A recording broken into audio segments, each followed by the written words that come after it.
welcome. This is India Sense. I'm Gauri Dwivedi. We've got a power-packed lineup of stories that matter to India, its rise and its growth. But first up, the headlines.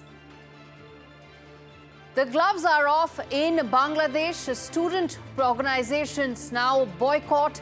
Anti-discrimination students movement dialogue termed the movement that ousted former Prime Minister Sheikh Hasina as a government-backed student organization. What should be India's options as commentary from Dhaka turns strident against New Delhi? We get you that answer.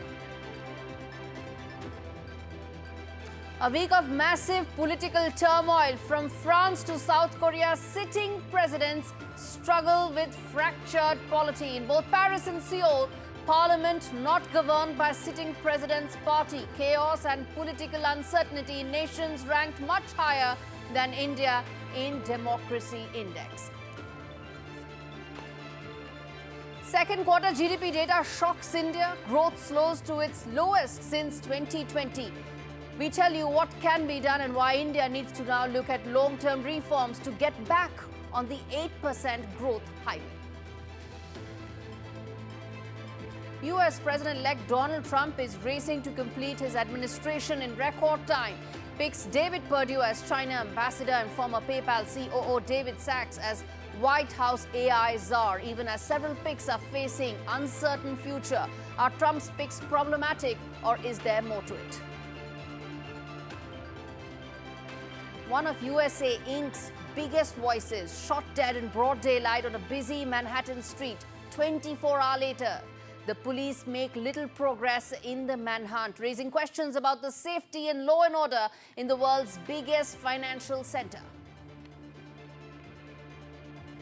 Setbacks in Syria continue for the Bashar al-Assad government as Syrian rebels led by Baghdadi's close aide take over Hama after taking over Aleppo. India sends decodes how Syria is impacting the Middle East and who stands to gain and who is the biggest loser.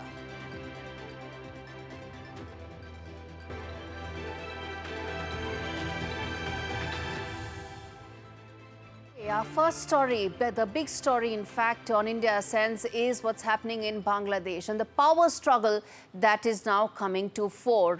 It seems that Bangladesh's political crisis is far from over. It started as a battle for the national unity among students and activists, has now in fact turned into a bit of a political contest and a struggle.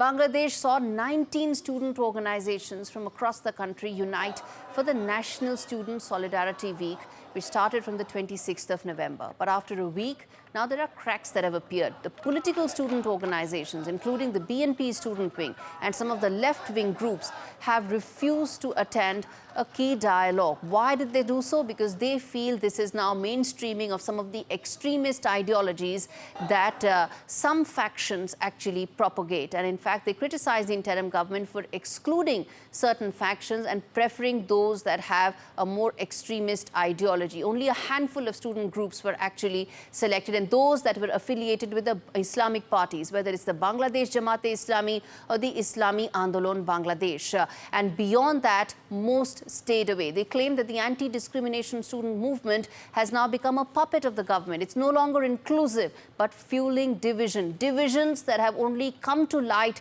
in the last 4 months in Bangladesh. One such group, in fact, took to the streets with a different message. They said they wanted justice for the violent killings that marred the July uprising, something that Awami League has been really focused on and has been seen as the primary culprit of. But the absence of unity amongst these student leaders reflects the larger struggle that Bangladesh is facing. It's at a crossroads. There are economic problems, there are political problems, and of course there are now larger geopolitical problems, particularly the fact that Bangladesh's commentary, particularly from the government, is becoming more and more strident against India, almost baiting it. Of course, India hasn't taken the bait so far, but the fact is that is likely to cause more headwinds, more challenges for the Yunus government. And in fact, as Bangladesh burns, we are now going to focus on what all should India be doing and what are India's options, given the fact that minorities, particularly the Hindu minorities, have been facing the wrath of extremist ideologies, extremist organizations. Now, there are a couple of things that India needs to focus on and navigate this volatile situation. Options are limited, but there are some options. First and foremost, the diplomatic strategy, as has been the case so far, communication lines must remain robust. They must remain up and running, because who knows who will make way for Mohammad Yunus's interim government as and when elections take place. No one knows. Will it be another extremist ideology-led government? Even in that situation, if communication lines remain open, if cultural ties, historic ties, language-related ties all remain robust, that will make for continued communication between the two governments. As far as mistreatment of minorities is concerned, India has been calling that out repeatedly and must continue to do so. There are caveats in place as well. These are Bangladeshi citizens. Of course, they must get exactly the same treatment that any other Bangladeshi citizen must get as per the Bangladeshi constitution. But they are Bangladeshi citizens, and India must call them out, but do so with exercising utmost restraint. What it can do is it can ensure that aid and financial support can continue for and must continue for Bangladesh. The economy has seen a major collapse. There are large sections of Bangladeshi society which do want to have good ties with India.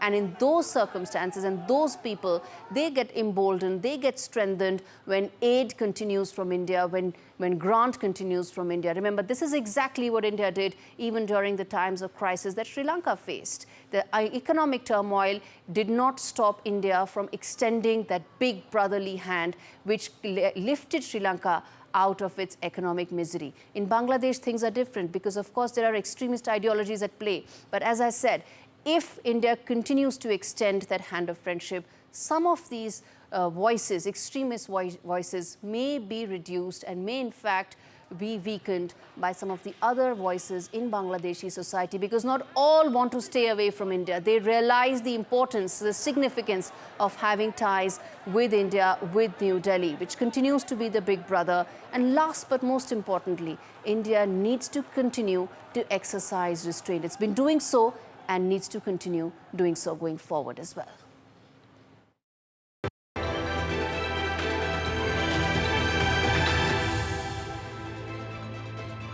Shifting focus to the Indian economy, which is our first wide angle on this show. India has been the fastest growing economies in the last few years, aspires to be a $7 trillion economy in the next couple of years and is almost on track. But the latest GDP data for the second quarter has been a shocker and also a reason to now recalibrate. Growth has slowed to the slowest in the last 4 years. The recalibration needs to take place to ensure that the challenges and the opportunities that may come up during Trump 2.0, India is in a position to grab them with both hands. Yes, there will be high tariffs, but there will also be greater decoupling from China. If India has its reform agenda in place, if it's able to address to some of the data points that the GDP numbers throw up, it will be in a better position. And how does it go about doing that? This report tells you.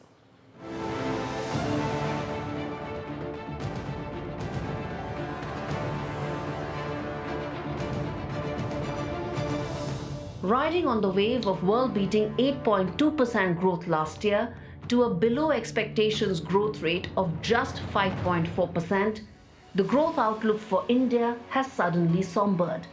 The manufacturing sector, a crucial engine for India's economy, is now sputtering, with construction and automobiles feeling the pinch.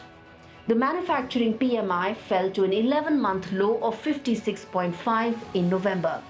Add to this the general election cycle that halted the government's capex.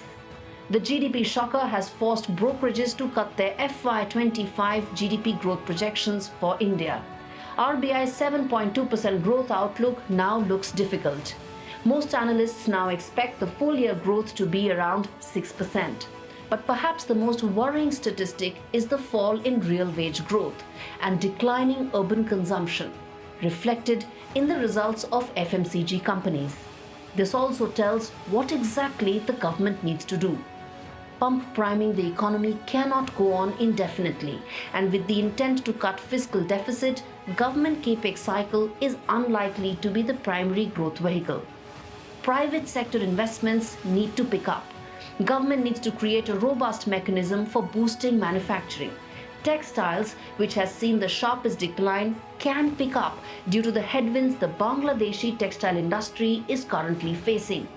This will create jobs. Urban middle class has traditionally been one of the strongest supporters of the BJP and also a votary of big-ticket reforms. Present economic downturn has hit this segment hard. The question remains, will this slowdown be like the 2019 one, before COVID set in? Or will the government be able to arrest this with a mix of reforms and rate cuts? Time will tell, but the country's resilience and ingenuity have always been its greatest assets.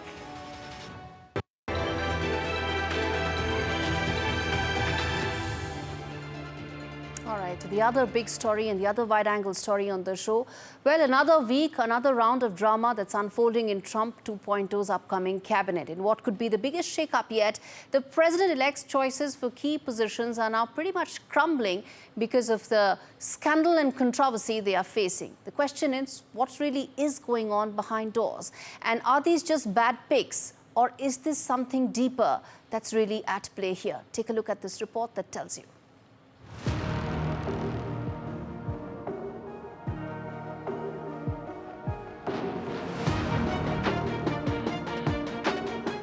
Donald Trump's second-term cabinet is facing a major crisis.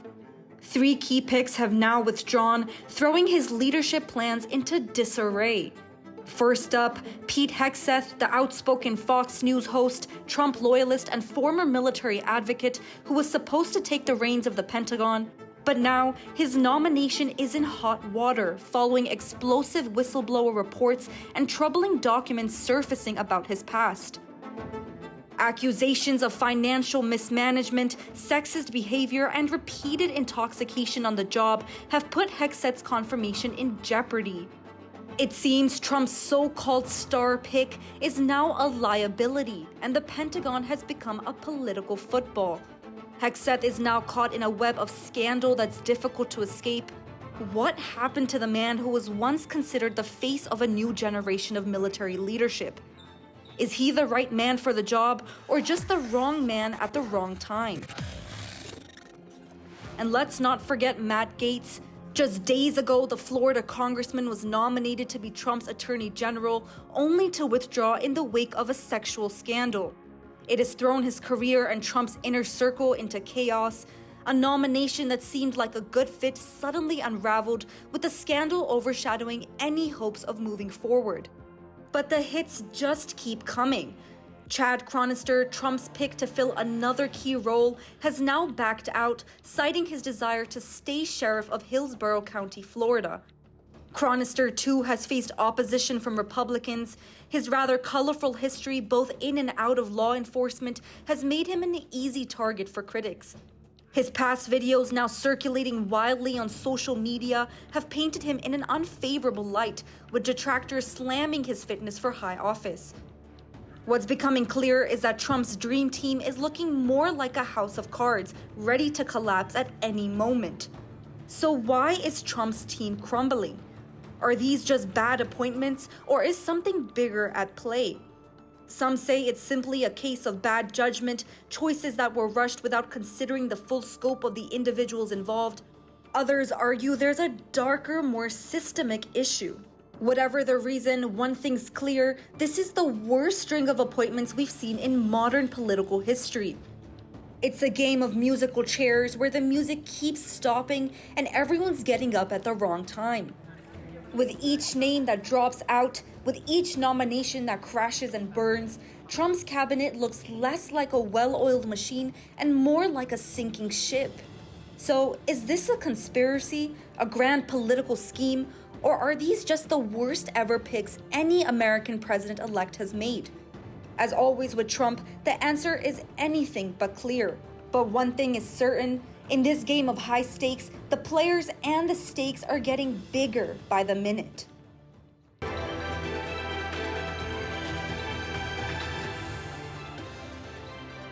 We now turn our attention to Syria, where there have been a stunning turn of events in the last 1 week. And in fact, it's set to alter the entire region, with another key city set to fall into the hands of the rebel groups. And the Assad regime is now facing a very real prospect of losing power. And India Sense is now going to decode what this means for all the major stakeholders. Who stands to win, who stands to lose. And there are about 5 key stakeholders here, apart from several others. Let's take them all one by one. First up, Turkey.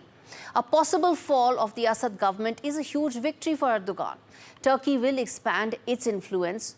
Remember, from 1516 till about 1918, Syria was in fact part of the Ottoman Empire. And that's exactly what Erdogan will now be telling and saying to his domestic audience when Turkey increases its influence in Syria. Secondly, Erdogan will be able to send back millions of Syrian refugees that have been in Turkey since the conflict started after the Arab Spring in 2011, and that will definitely and positively impact his ratings. Now, the second key player is Russia, and this is, if at all the Assad government falls, it is very bad news for Russia and for President Putin. This will significantly cut Russia's influence and Putin's influence, who's very closely aligned to the Assad regime since 2015, when Russia provided military assistance to the Bashar al-Assad regime. Will this be Moscow's Saigon? Well, time will only tell. But the uncertainty is bound to hit the Tartus naval base, that is the Soviet-era naval base in Syria, established since 1971. Now, the third key player in this is, of course, Iran. Again, very bad news for Iran if Assad loses power. It is a likelihood, given that a second major city has been grabbed by the rebels. Why? Because Iran will lose a major ally. And in fact, it will also lose to a close competitor and a regional competitor, Turkey. Remember, Turkey and Iran have been jostling for regional supremacy. And with one up for Turkey, this is very bad news for Iran. In fact, it will also end Iran's ability to rearm Hezbollah, since the route from Iran to Syria, Iran to Lebanon, in fact, goes via Syria, and it's likely to pretty much be out of bounds for Iranian military. Now, let's talk about who stands to gain. Israel stands to gain. For Israel, Syria is going to be going to jihadists. It will mean more volatility and possibly bigger tensions later. But right now, with the Iranian military unable to reach Syria or Lebanon and aid Hezbollah, it will be a huge victory for Israelis, because it will mean lesser tensions and lesser possible threats. And finally, for the US, what does it mean? Under Trump 2.0, this is a huge win. Why? Russia out of Syria, Iran ally, Assad out of Syria, and the chance of being able to limit Hezbollah and be able to also, in fact, military reach out to Hezbollah is going to be very significant. So these are the main players in Syria, all of which stand to get massively impacted if Assad regime falls in the next couple of days.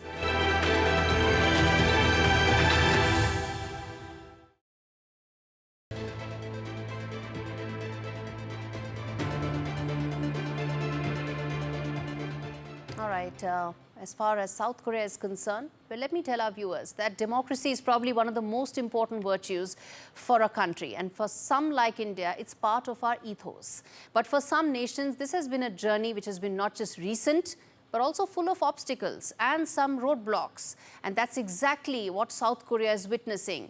And the happenings in South Korea are a constant reminder of the imperfect democracy that Seoul and people of South Korea live with. In fact, nearly all its presidents have faced impeachment. They've either been assassinated or have been jailed for corruption or have faced coups. So it's been a very imperfect ride to democracy for South Korea. And this report tells you why Seoul's latest attempt and the coup that was attempted is nothing but another chapter from the same playbook of presidential history, replete with martial law, corruption, and coups.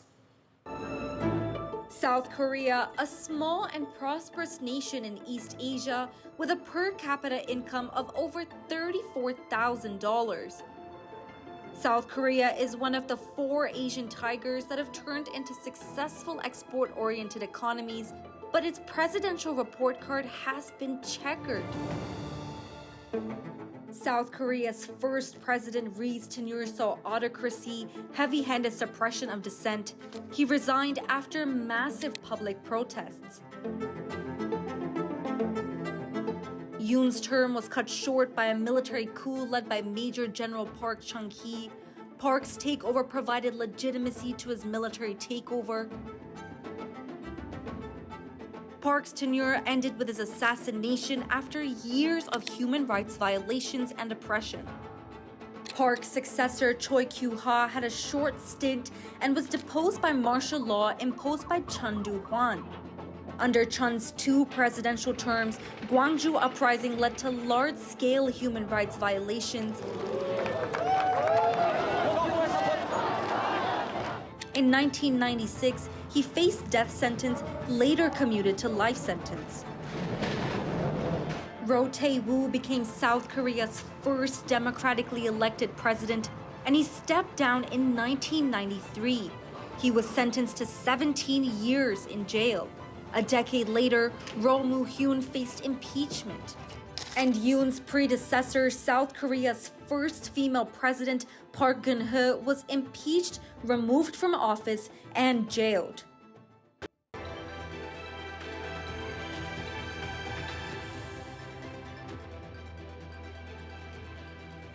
All right, the big story, also the one that we are tracking right now, is the latest that's happening between US and China. They are locked in a battle to gain dominance over the semiconductor industry, and this has been going on for 3 years now. 3 years there have been export controls that the Biden administration has been imposing. Of course, only half-hearted measures, some of them, all still allowing China to continue unabated. But there have been a latest set of rounds of in fact, fines that have been put in place, measures that have been put in place by both sides. What does it lead to? And most importantly, what happens to the future of the chip industry that essentially controls the world? This report tells you.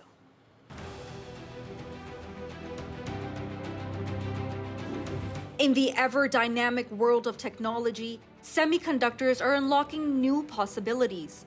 From reshaping customer experience to mitigating risks, semiconductors or chips seem to be doing it all. The influence of chips has echoed across the globe for years. In the latest, the world's 2 biggest economies seem to be sparring to gain an upper hand in the race to unlock the true potential of semiconductors. Chips are crucial for the growth of many technologies such as artificial intelligence. This week, the Biden administration announced a sweeping set of export control on chip manufacturing equipment and software that will make it more difficult for Chinese companies like Huawei and ByteDance to develop cutting-edge AI. 美方的所谓报告，在没有任何实质证据的情况下，炮制诱导性的结论，对华泼脏水，搞栽赃陷害，仍是政治操弄溯源的老套路。 没有任何的可信度。 In retaliation, China banned exports of gallium, germanium, antimony, and other high-tech materials to the U.S. Gallium and germanium are key components in semiconductors. While the U.S. and China wrestle to exert their influence in the tech world, it can be an opportunity for India. New Delhi has benefited from the geopolitical tensions between the U.S. and China ever since Donald Trump's first term. China's export share in the U.S. has seen a decline since 2019. This has benefited countries like Vietnam, Mexico, and India, as they have witnessed an increase in export opportunities to the U.S. China's semiconductor market size was estimated at $180 billion in 2023. In comparison, the Indian semiconductor industry is expected to grow more than 2-fold over the next 6 years to reach $109 billion by 2030, which is up from $38 billion in 2023. India needs at least 10 more semiconductor chip fabrication companies to set up shop in the next decade. With Trump just weeks away from a return to the White House, New Delhi will be looking to grab all opportunities. All right, with that, it's a wrap on this edition of India Sense. Thanks so much for watching.